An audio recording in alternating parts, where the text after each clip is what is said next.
this is Arch Obler bringing you another in our series of stories of the unusual.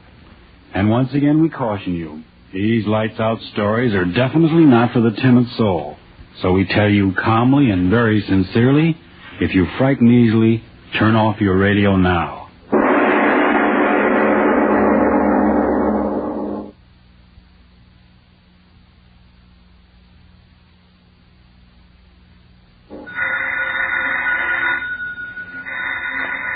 Miss Goddard, answer the phone, please. Yes, Mr. Obler. Yes? Oh, yes, Miss Harrison. Here he is. Mr. Obler? Yes? Miss Harrison. Oh, thank you. Hello, Joan. How's the phantom lady? Oh, yeah. Yeah, am I in trouble? Well, the last light's out. I just don't know what to write about. Oh, no, I got plenty of ideas, but... well, men dying in foxholes, and what am I doing? Thinking of fantastic... Well, thanks very much, but I still insist that I ought to be... Yeah, okay. Sure, I'll make this last one a good one, and then that'll be that. If I live through it. Huh? No, I was just talking to myself. I've been doing that rather consistently these last few days. Yes, I guess all those zombies and ghouls and loup-garoos have finally caught up with me. Yeah, I know. 2 aspirins and a glass of water every half hour. Now look here, Miss Harrison, don't worry about me. I'll get the story written tonight if I have to talk to the devil himself to do it. All right, John, all right. Yeah, sure. Oh, fine. Call me back in an hour, and I'll have some kind of a plot figured out.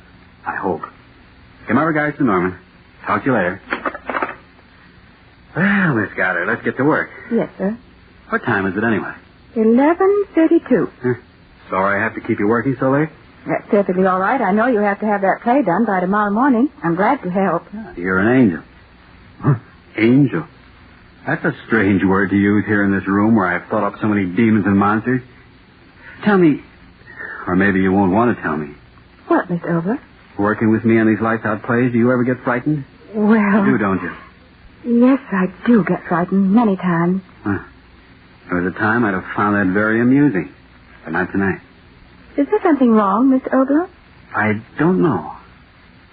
Tell me, did you ever sit alone in a room at night and have a premonition?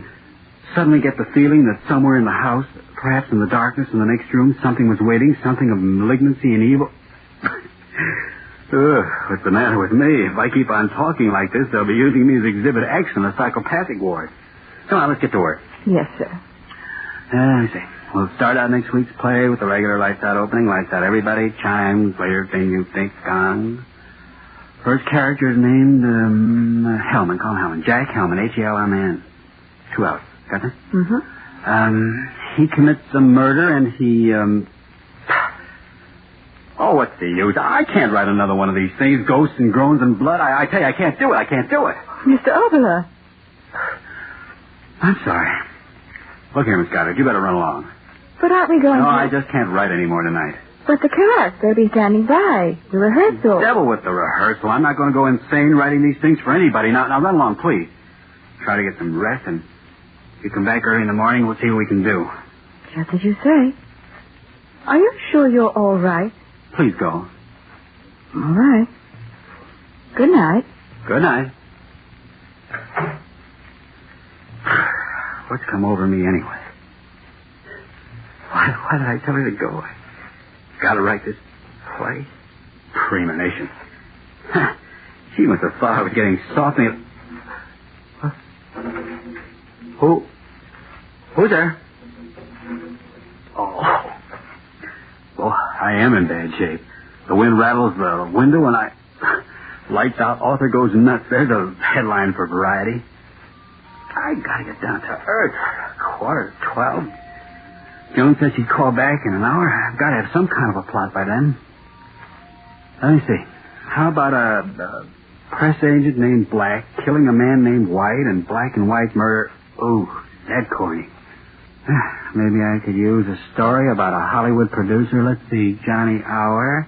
He meets a girl and then's afraid because the girl's husband. Oh, is that out of character? How about Nero chopping off heads in the Roman circus and... Certainly is quiet in here. Yell all day for quiet, and now that I've got it, I have got the jitters. devil have I got to be jittery about? Things are what they are, if anybody knows that I do. 2 and 10 makes 4, unless you're talking about curved space, and them that has hold on to what they've got, and anybody who's in this war for profit ought to have his bones broken off and stuff. What the devil am I talking about? Okay. I'd better stop kidding myself. I know it's wrong. I want to write it, and yet I don't. What's the matter with me? Afraid to put it down on paper? What have I got to be afraid of? Here it goes. Get it over with. And outline of title undecided. Out of my system. Play opens in the cell of a monastery in the Middle Ages. A mystic is cowered in a corner of his room. Outside, a mob is clamoring for his life. It appears that a horrible crime has been committed in the village below. A horrible monster had torn a woman. It appears that this creature, brought into being through the incantations of the sorcerer, was the concentration of all the evil in men's hearts and minds. A tremendous force of fiendishness and inhumanity put into living flesh to roam the world and commit unspeakable of all the drivel. A tremendous force of fiendishness and inhumanity put into living flesh to roam the world and commit unspeakable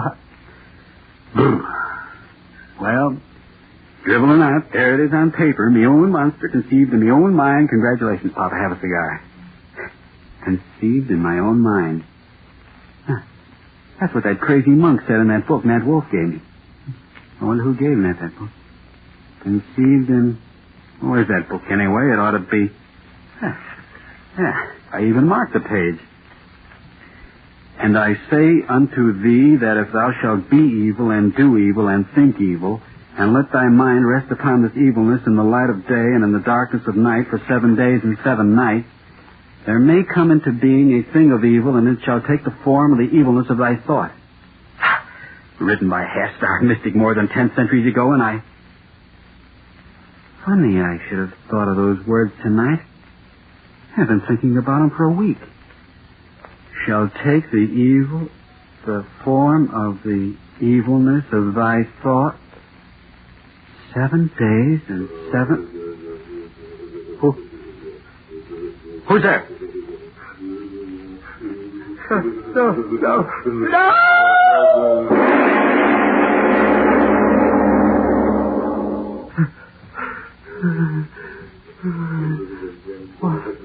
What the... You in my mind. You're just in my mind. No. You don't exist, I tell you. I thought you're a dream. I said a dream. When I wake up, the door. It is a dream. It's got to be a dream. Come in. Get me out of this dream. Hi, Art. Well, don't you ever open doors anymore? Now, what's the big idea sitting in here all alone? It's not a dream.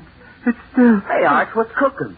Eli, get out. Oh, now, Art... Don't stand there. Look at me. Get out. Can't you see it? Get out. Get out of here. Hey, what's the gag? See and hear what? Behind you. Look behind you. Well, there's nothing behind me but the wall. Eli. Say, what is this anyway? A preview of... Eli, get out of here. All right. Now, let's have it. What is this, a preview of a new play? Boy, am I glad you're twitting lights out after all. Can't you hear him? Who? Hear who? Eli, behind you. Behind me what? What's the matter with you anyway, Art? Don't you feel well? You keep staring back at me. It must be a dream. What's that dream? It must be a dream. Are you tight? What's the matter? The pink elephant's beginning to... No! My brother! No, my brother, let go of you! You think to my brother! No!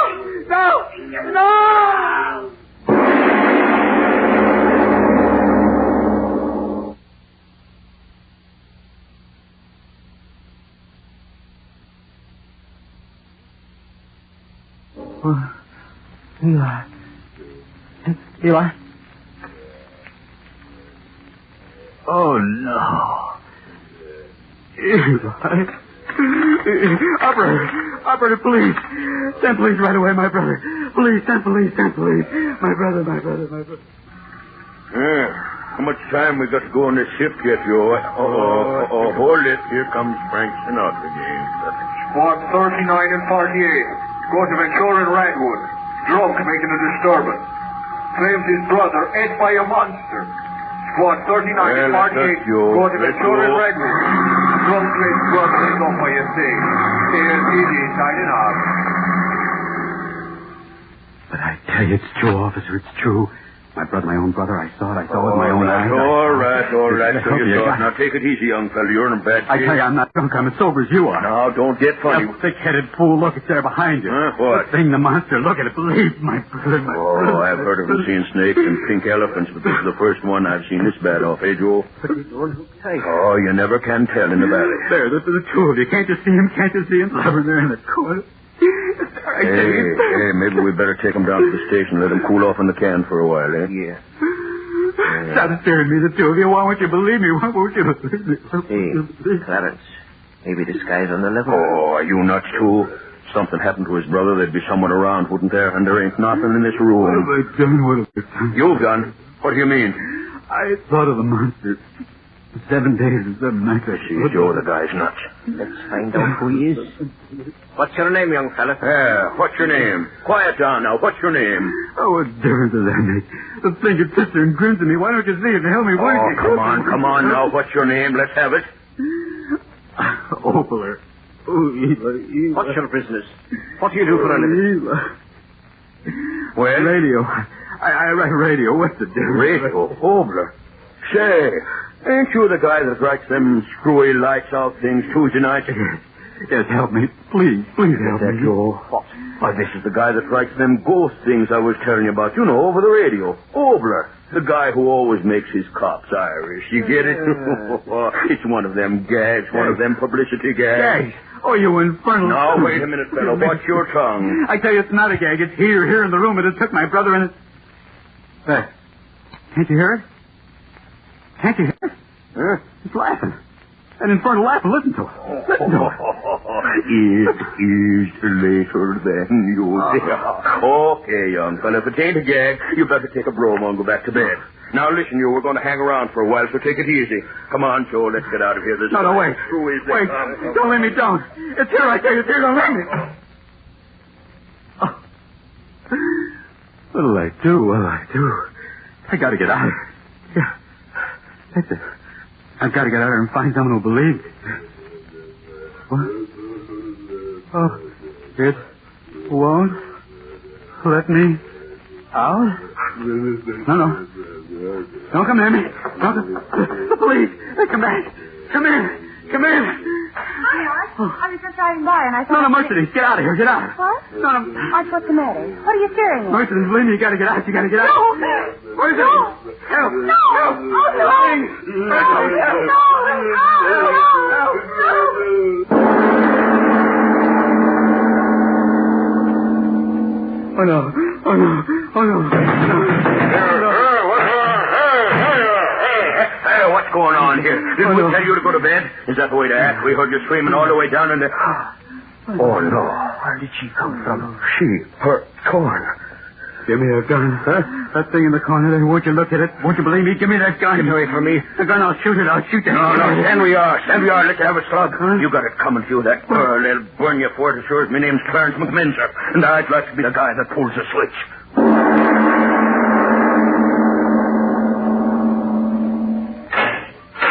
All right, right in here, sir. You've got 5 minutes. Yes, I know.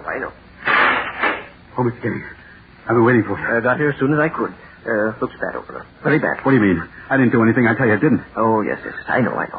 But, Obler, you can't do a thing like that and just walk away from it. Well, I've explained it to you. I've explained it to everyone 100 times, 1,000 times. Won't anyone believe me? Now, look here, Arch. I'm your attorney. I want to help you. A great number of people want to help you, and we certainly can't do a thing unless you cooperate. Yes, that's what I said, cooperate. What do you want me to do? Tell the truth. The whole truth. I told you. Yes, I know what you've told me. A horrible thing that you conceived in your mind came to life and did a number of peculiar things. But, see here, surely you don't think that even the most stupid jury on earth is going to believe that nonsense? You don't believe me? Well, I've heard many peculiar alibis from my radio clients in time, but... Well, listen, if you want to plead temporary... But I'm not insane. I'm not insane. Then let's hear a sane explanation of what happened that night. I told you everything just the way it happened. My brother came home and... Yes, I know. Well, your brother came into the room and was eaten up by this monster, and then that girl... Oh, what's the use? Apparently you want to die. I've tried so hard to make you understand. I've tried to make you understand that if you don't stop this infernal nonsense and hurry up and tell me the truth of what really happened, You'll either find yourself taking a one-way walk to the electric chair or wake up in a padded cell in an asylum for the criminally insane. What? The fact of the matter is they've already appointed a lunacy commission to pass on your case. Lunacy? Oh, see here, Arch. Wait. No, wait. Let me talk. Go right ahead. That's what I want you to do. Maybe I am insane. I don't know. First, I told myself it was nothing but a nightmare. That I'd wake up and find it had all been nothing but a weird dream that never really happened. But it's not a dream, and no one will believe my story, not even you. It's such an irrational story. How can you expect anyone to believe it?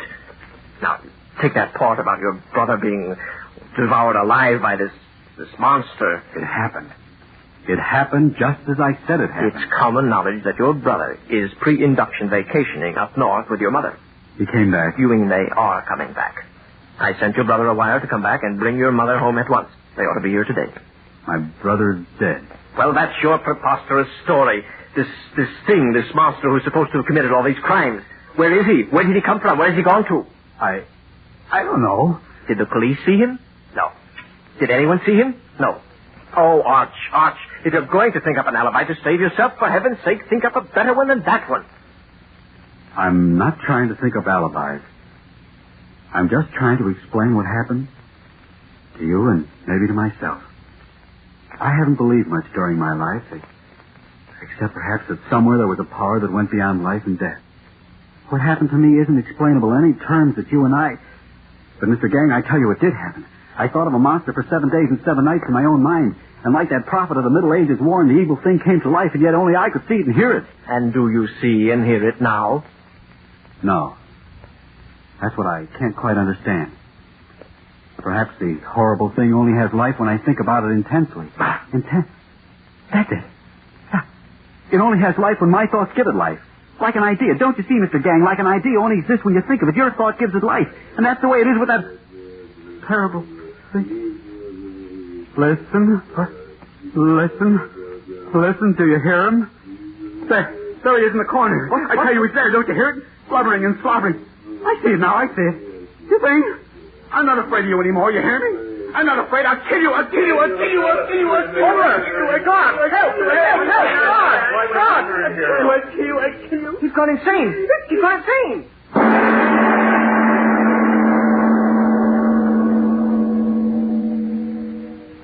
I tell you, all radio writers are crazy. I've had dealings with several of them. Gentlemen, if you please, control yourselves. Mr. Pancake, please. Dr. Shimmick, put down that bottle. Are we a lunacy commission or lunatics? And you too, Mr. I know how strongly you gentlemen feel about this matter, but after all, we must come to a decision on his mental status. As chairman of this lunacy commission, I feel that it is incumbent upon me to, shall I say, summarize the facts as they have been placed before us. First, it is an established fact that a murder, and a very horrible murder, has been committed. The police officer has testified very conclusively that Arch Oboler was there upon the scene of the crime, and that it was absolutely impossible for anyone else to have committed the murder. In other words, the man whose mental status we are to determine is a murderer. Consider further facts. Does he wear conventional shirts? No. Another fact. Does he participate in normal activities such as drinking, dancing, fraternal orders, and similar beneficial social activities? No. I pile fact upon fact. Have you gentlemen ever listened to his play? What are some of the distinctive features of these works? Voices. Strange voices. Whispering voices. No, that gentleman always whispering voices. Voices. Gentlemen, I am of the firm opinion that we are dealing with a very definite case of dementia praecox in its paranoidal form. But I tell you, all radio writers are...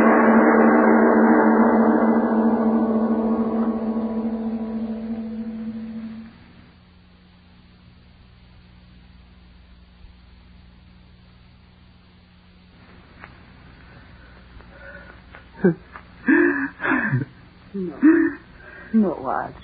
No. A lifetime in an insane asylum. Oh, Mother, I'm not insane. I tell you, I'm not insane. I'm not insane. No, of course you're not, son. But don't excite yourself anymore. Please. But it makes me go. If there was only some way I could make them see the thing as I see it. Mother, you believe what I told you, don't you? Yes, dear, of course I do. If Eli would only get back. Eli? But I told you Eli would... You're like the others. You don't believe me. Now I know you don't. You will believe. I'll make you believe. Sing, wherever you are, listen to me. I think of you. Here, I think of you. I give you life. I give you life. You hear, Mother? You hear it does exist? It does? No, don't get so excited. There, Mother. It's right behind you. Turn, see, believe. Oh, you see, Mother. You see it. I'm not insane. I'm not insane. No, my mother. Sing, my mother. No, not my mother. Not my mother. Not my mother. Not my mother.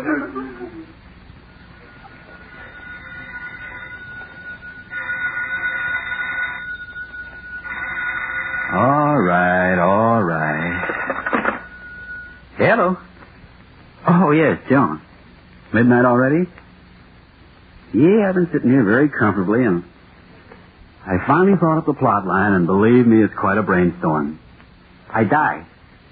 Well, sure, it's my final broadcast, so why not? No, I'm not gagging. Listen to me. You know, it's all about a monster that I conceived in my own little-bitty mind, and it comes to life. Honestly, I haven't had a Coke in hours. It's going to be one of those, crazy stories inside of a story. Now listen. The way I've got it figured out is this. Now, I'm supposed to be sitting here thinking of this horrible monster, and suddenly I turn around and there it is, see? And my young brother comes in, and this monster eats him up alive, and then Mercy McCambridge comes in, and she... Wait a minute, Joan. Hold it for a minute. I think someone came in. I imagine it's Bernie. I'll see who... No. Joan, listen. That thing, it's true. This time it's really happening. No.